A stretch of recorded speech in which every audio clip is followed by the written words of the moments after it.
Hey guys, Mike here from ArnoldTutoring.com once again with a video to explain the mean value theorem.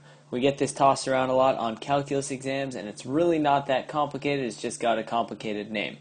What does it say? It says that for any interval between a point A and B, so I've drawn the points A and B on my x-axis here, there exists a point C, so C falls somewhere between A and B. There exists at least one point C where this is true. Now what does this formula say? F prime of C equals F of B minus F of A over B minus A. This right side of the equation should look really familiar as being the slope formula. Right? It's just the y value at B minus the y value at A over the x value at B minus the x value at A. Okay, great. And what's F prime of C? Well, that's the derivative at a particular point, which we know is also basically equal to the slope. It's the slope of the tangent.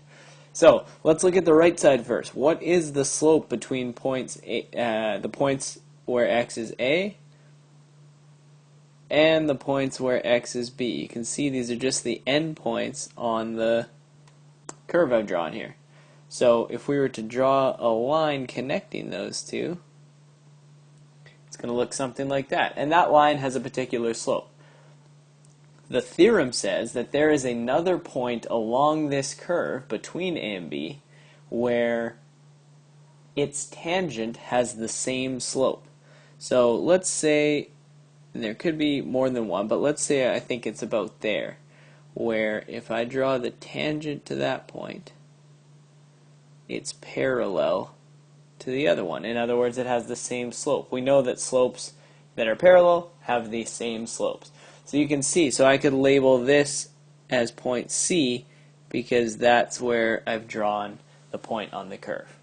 So questions will often ask you to say, prove the intermediate value theorem between the points. They'll give you coordinates for A and B. So they'll say between the points 1, 1 and 4, 7, prove that exists for a particular function. They'll give you f of x. And what you'll have to do is find the slope between these 2 points, which is just the slope formula. In this case, it would be 6 over 3, which equals 2. And then whatever f of x is, let's say it's, I don't know, x squared or something like that, then you would find f prime of x, which is 2x. You have to say, okay, when is this equal to this guy, which is 2? And that happens at x equals 1. Now again, that was just a random example. But those are the sorts of questions they could give you. They can give you the 2 endpoints here.